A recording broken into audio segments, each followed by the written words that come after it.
નમસ્કાર દોસ્તો, સુપરફાસ્ટ તાજા સમાચારમાં તમારું સ્વાગત છે। દેશ, દુનિયા અને ગુજરાતના તાજા, મોટા અને સૌથી મહત્વપૂર્ણ સમાચાર જાણીએ તે પહેલાં તમે ચેનલમાં નવા હોય તો ચેનલને જરૂરથી સબસ્ક્રાઇબ કરીને વિડીયોને લાઇક કરી દેજો।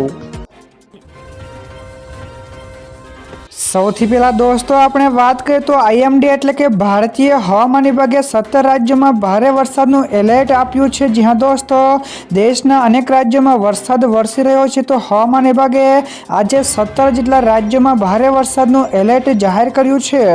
તો જેમાં ઉત્તર પ્રદેશ, બિહાર, રાજસ્થાન, હરિયાણા, જમ્મુ કાશ્મીર, પશ્ચિમ બંગાળ, ઓડિશા, ઉત્તરાખંડ, હિમાચલ પ્રદેશ, પંજાબ, દિલ્હી, મહારાષ્ટ્ર, મધ્યપ્રદેશ, છત્તીસગઢ, મેઘાલય, આસામ, ઝારખંડ સહિતના અન્ય રાજ્યો પણ સામેલ છે।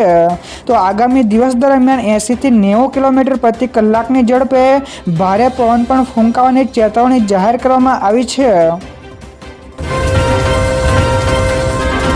તો દોસ્તો બીજા સૌથી અગત્યના સમાચાર સામે આવ્યા છે। અંબાલાલ પટેલ આગાહી નહીં કરે। જ્યાં દોસ્તો વિજ્ઞાન જાથાના ચેરમેન જયંત પાંડ્યા દ્વારા ખોટી આગાહીઓના આક્ષેપ બાદ અંબાલાલ પટેલે મોટી જાહેરાત કરી છે।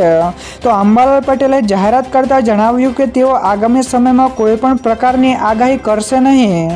તો વધુમાં તેમણે ઉંમર થઈ હોવાનું પણ જણાવીને વિવાદને વધુ પડવા નથી માંગતા તેવું પણ હોવાનું કહ્યું હતું। તો દોસ્તો તમને જણાવી દઈએ કે જયંત પાંડ્યાએ વરસાદ ન પડવાને કારણે ખેડૂતોના કરોડો રૂપિયાના બિયારણ નિષ્ફળ ગયા હોવાના આક્ષેપો પણ અંબાલાલ ઉપર કર્યા હતા। તો દોસ્તો તમારા મતે કોનો પક્ષ સાચો છે કે ખોટો, ફટાફટ નીચે અમને કોમેન્ટમાં જણાવજો। ત્યાર પછી દોસ્તો આગળ વધુ એક સૌથી અગત્યના સમાચાર મળ્યા છે। ગુજરાતમાં વન મહોત્સવ તો 5.51 કરોડ વૃક્ષો વાવવાનો લક્ષ્યાંક છે। જ્યાં દોસ્તો ગુજરાતને હરિયાળું તેમજ પર્યાવરણ પ્રિય બનાવવા માટે વન વિભાગે વન મહોત્સવ અંતર્ગત વ્યાપક તૈયારીઓ કરી છે। જેમાં આ વર્ષે 423 જેટલી નર્સરીઓ દ્વારા 11.80 કરોડથી વધુ રોપાઓનું વિતરણ કરવામાં આવ્યું છે।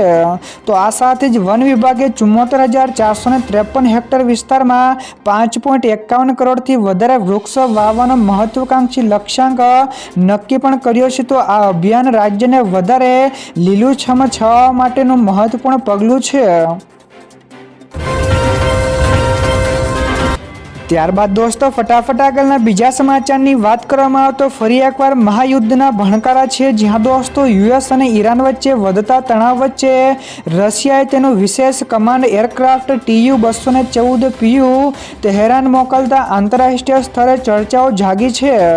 તો આ વિમાન યુદ્ધ અથવા તો રાષ્ટ્રીય સંકટ દરમિયાન ટોચના નેતૃત્વ માટે સુરક્ષિત કમાન્ડ તેમજ સંચારની સુવિધા ધરાવતું ફ્લાઇંગ કમાન્ડ સેન્ટર માનવામાં આવે છે। તો આ સાથે જ વિશ્લેષકોના મતે તેની હાજરી રશિયા અને ઈરાન વચ્ચે સંરક્ષણ સહયોગ, ગુપ્ત માહિતીની આપ-લે અથવા તો વ્યૂહાત્મક ચર્ચાઓનો સંકેત હોઈ શકે છે। તો દોસ્તો બીજા સૌથી મહત્વપૂર્ણ સમાચાર સામે આવ્યા છે। ભારતનો મોટો દાવ તો 16 જેટલા ખતરનાક યુદ્ધપોત। જ્યાં દોસ્તો ભારતીય નૌકાદળની તાકાતમાં વધારો કરવા માટે ભારતીય નૌસેનાએ 1 લાખ કરોડની લાગતથી 16 જેટલા સ્વદેશી યુદ્ધપોત બનાવવાની તૈયારીઓ કરી રહી છે। તો પ્રોજેક્ટ 15C, 17B તેમજ 18A હેઠળ ગાઇડેડ મિસાઇલ ડિસ્ટ્રોયડ સ્ટ્રેન્થ ફ્રિગેટ તેમજ વિશાલ સરફેસ કોમ્બેટનલ સામેલ થશે। તો આ મેગા પ્રોજેક્ટ ચીનની વધતી સમુદ્રી કાર્યવાહીનો સામનો કરવા માટે ખાસ માનવામાં પણ આવી રહ્યો છે।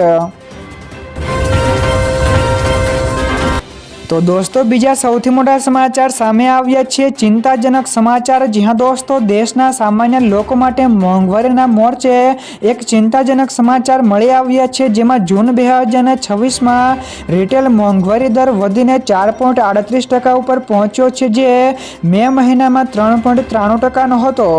તો સતત 5 મહિના બાદ ફુગાવો ફરી RBIના 4%ના લક્ષ્યાંકથી ઉપર થઈ ગયો છે। તો ખાદ્ય ચીજો તેમજ ઈંધણના ભાવ વધારાના કારણે આ ઉછાળો જોવા મળ્યો છે। તો પશ્ચિમ એશિયામાં તણાવથી ક્રૂડ ઓઇલમાં મોંઘું થવું, નબળું ચોમાસું અને સપ્લાય ચેનમાં વિક્ષેપ આ માટે મુખ્ય જવાબદાર કારણો પણ છે।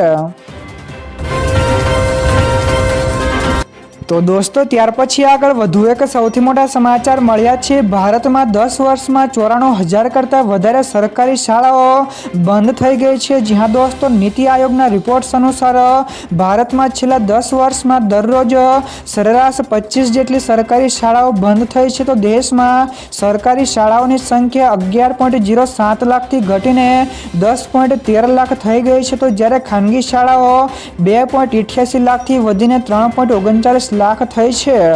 તો વિદ્યાર્થીઓની સંખ્યા ઘટવાના કારણે કુલ એડમિશનોમાં 2.26 કરોડનો ઘટાડો નોંધાયો છે, જે શિક્ષણ ક્ષેત્રે મોટું સંકટ દર્શાવે છે।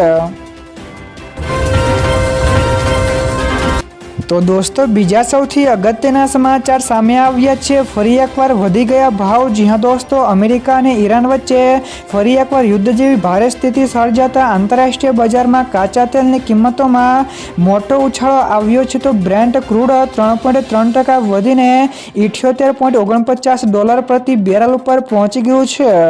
તો હોર્મુઝ સ્ટ્રેટથી વિશ્વના ક્રૂડ ઓઇલનો મોટો હિસ્સો પસાર થાય છે, જ્યાં અવરોધ આવતા એશિયાઈ દેશો સહિત વૈશ્વિક ઉર્જા બજાર ઉપર તેલ, ગેસ સંકટ તેમજ મોંઘવારીનો મોટો ખતરો મંડરાઈ રહ્યો છે। ત્યારબાદ દોસ્તો ફટાફટ આગળના બીજા સમાચારની વાત કરવામાં આવે તો અમેરિકા ઈરાન ઉપર તૂટી પડ્યું। જ્યાં દોસ્તો અમેરિકા અને ઈરાન વચ્ચે મિસાઇલ તેમજ ડ્રોન હુમલાથી યુદ્ધ તેજ બન્યું છે। તો અમેરિકી સેનાએ ઈરાનની મિસાઇલ સિસ્ટમો, હવાઈ સંરક્ષણ મથકો અને IRGCની સ્પીડ બોટ્સ ઉપર ભીષણ એર સ્ટ્રાઇક કરી છે। તો આ હુમલામાં ઈરાનના 14 પ્રાંતો અને બંદર અબ્બાસ સહિતના લશ્કરી મથકોને પણ નિશાન બનાવાયા છે। તો ઈરાને પણ વળતો પ્રહાર કરીને અમેરિકી ઠેકાણા ઉપર હુમલાઓ કર્યા છે, જેનાથી હોર્મુઝ સ્ટ્રેટ ફરી એકવાર મુખ્ય યુદ્ધનું કેન્દ્ર બન્યું છે। તો દોસ્તો બીજા સૌથી મહત્વપૂર્ણ સમાચાર સામે આવ્યા છે। હવે આ દેશોને પણ ઈરાનની યુદ્ધની ધમકી। જ્યાં દોસ્તો અમેરિકાએ ઈરાન ઉપર હવાઈ હુમલાઓ તેજ કરી દીધા છે। તો અમેરિકી સેનાએ કિસ્મ, સિરિક, બંદર અબ્બાસ, બુશેહર અને અહવાઝ સહિતના અનેક વિસ્તારોને નિશાન બનાવ્યા છે। તો બીજી તરફ ઈરાને પણ આ હુમલાઓને યુદ્ધ વિરામ કરારનું ખુલ્લું ઉલ્લંઘન ગણાવ્યું છે અને આ સાથે જ તેહેરાને અમેરિકાને સાથ આપનારા દેશોને પણ ગંભીર પરિણામો ભોગવવાની અને જવાબી સૈન્ય કાર્યવાહી કરવાની ખુલ્લી ચેતવણી આપીને તણાવ વધાર્યો છે।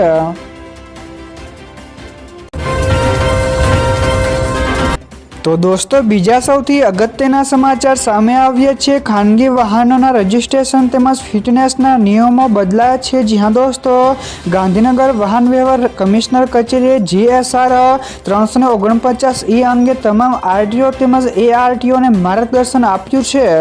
તો નોન ટ્રાન્સપોર્ટ એટલે કે ખાનગી વાહનોના રજિસ્ટ્રેશન રિન્યુઅલ માટે કેન્દ્રીય નિયમ અનુસાર ફી વસૂલવાની રહેશે। તો પ્રથમ વખત ફિટનેસ પરીક્ષણમાં વિલંબ થાય તો ₹50 પ્રતિ દિવસની લેટ ફી નહીં લાગુ પડે। જો કે પ્રથમ ફિટનેસ પછી રિન્યુઅલમાં વિલંબ થશે તો ₹50ની પ્રતિ દિવસની દંડ પણ લાગુ પડશે। ત્યાર પછી દોસ્તો આગળ વધુ એક સૌથી અગત્યના સમાચાર મળ્યા છે। દેશના પ્રથમ બેરિયર લેસ વગરનો હાઈવેનું થયું ઉદ્ઘાટન। જ્યાં દોસ્તો ઉત્તર પ્રદેશના લોકો માટે સારા સમાચાર છે, જેમાં આજે એટલે કે 13 જુલાઈના રોજ દેશના પ્રથમ બેરિયર લેસ એક્સપ્રેસવેનું ઉદ્ઘાટન કેન્દ્રીય રક્ષામંત્રી રાજનાથસિંહ અને CM યોગી આદિત્યનાથના હસ્તે કરવામાં આવશે। તો આ નવો એક્સપ્રેસવે લખનૌના શહીદ પથને કાનપુરના ચકેરી પણ જોડશે। તો આ સંપૂર્ણ હાઈવેની કુલ લંબાઈ 63 કિલોમીટરની છે। તો હાઈવેનું નિર્માણ આધુનિક 3D AMG ટેકનોલોજી દ્વારા કરવામાં આવ્યું છે। ત્યારબાદ દોસ્તો ફટાફટ આગળના બીજા સમાચારની વાત કરવામાં આવે તો નવા મતદારો માટે ચૂંટણી પંચનો મોટો ફેરફાર। જ્યાં દોસ્તો દેશમાં નવા મતદારોની નોંધણી માટે ચૂંટણી પંચે નિયમો બદલ્યા છે। તો હવે ફોર્મ 6માં નવી કોલમ ઉમેરીને અરજદારો માટે SIRની વિગતો આપવી ફરજિયાત કરાઈ છે। તો નવા ઓનલાઈન ફોર્મમાં સેક્શન G અને K અંતર્ગત માતા અને પિતા કે દાદા દાદીના નામની માહિતી પણ માંગવામાં આવી છે। તો દેશના 10 રાજ્યોમાં SIRની પ્રક્રિયા બાદ 5.58 કરોડ લોકોના નામ કપાતા આ નવો નિયમ પરિવારો માટે મોટો પડકાર બનશે।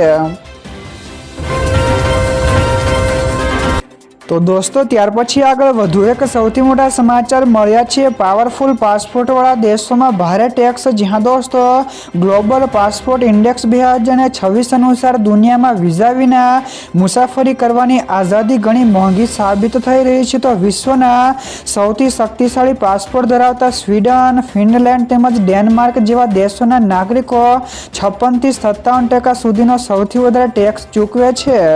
તો ટોપ 10માં યુરોપનું વર્ચસ્વ છે, જ્યાં ભારત 197 દેશોમાં 125માં સ્થાને છે। જોકે સિંગાપોર તેમજ યુએઈ સૌથી ઓછો ટેક્સ સાથે અપવાદરૂપ છે।